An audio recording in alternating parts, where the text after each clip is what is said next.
Korupsi merupakan tindakan kriminal yang dapat menghancurkan sebuah bangsa. Banyaknya kasus korupsi yang terjadi di setiap negara membuat kerugian yang amat besar bagi rakyat di negara tersebut. Karena itulah untuk memberantas korupsi dibutuhkan tindakan tegas seorang presiden sebagai pemimpin negara untuk menumpas para koruptor. Dan berikut 7 presiden di dunia pembasmi korupsi versi on the spot.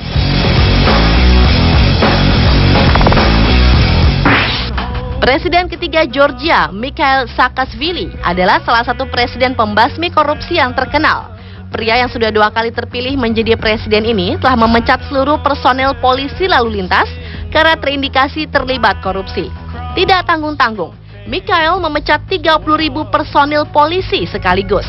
Sebelum memecat para polisi itu, Presiden Georgia memberikan kenaikan gaji, tetapi tidak memberikan fasilitas seperti seragam, mobil, dan bahan bakar. Ia juga mendorong para polisi ini untuk berlaku jujur bila menerima suap. Para koruptor itu harus memberikan sebagian hasil korupsinya tersebut pada negara. Ternyata cara tersebut tidak manjur mengurangi korupsi di kalangan kepolisian. Akhirnya hampir 90% personil polisi langsung dipecat. Presiden Mikhail kemudian membangun polisi lalu lintas yang baru di bawah asistensi urusan penegakan hukum dan Biro Narkotika Internasional Amerika Serikat. Selain diberi fasilitas baru yang lebih baik dari sebelumnya, mereka juga digaji 20 kali lipat. Hasilnya, warga Georgia yang awalnya malas berurusan dengan polisi, kini lebih kooperatif berkomunikasi dengan polisi. Masyarakat pun menjadi berani melaporkan segala tindakan kejahatan atau kehilangan. Hal itu menyebabkan angka kriminalitas menurun, dan citra polisi Georgia pun terangkat, yaitu terdidik dan terkendali. Menghukum seseorang karena tindakan korupsi memang tidak mengenal istilah saudara, kakak, ataupun adik. Jika bersalah, haruslah dihukum. Tindakan inilah yang dilakukan oleh Presiden asal Korea Selatan, Lee Myung-bak. Tahun 2011 lalu, Myung-bak memerintahkan kepada kepolisian untuk menangkap kakaknya sendiri, yaitu Lee Sang-dyuk, yang duduk sebagai anggota parlemen negeri Ginseng itu.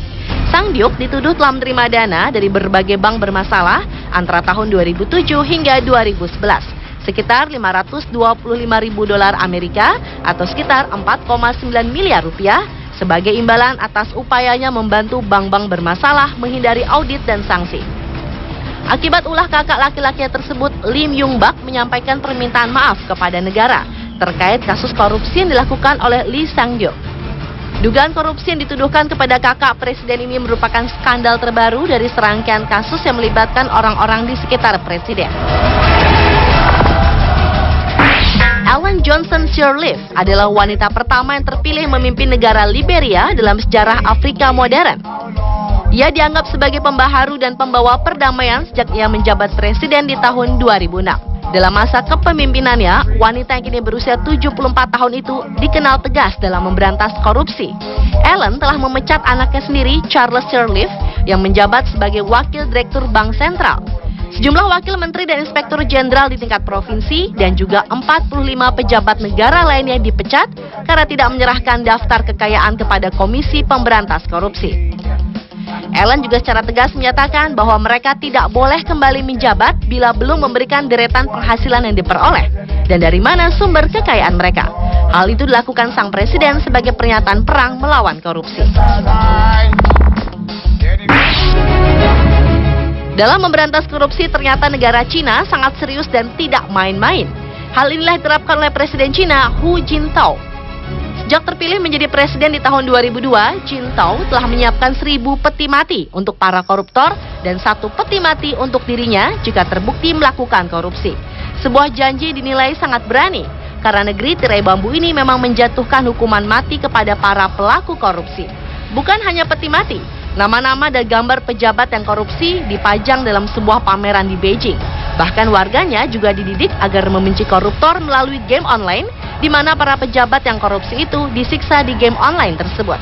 Sepanjang tahun 2004, pemerintah Jintao telah menghukum sebanyak 164.000 lebih anggota partai karena menguras uang negara, lebih dari ratusan juta dolar Amerika.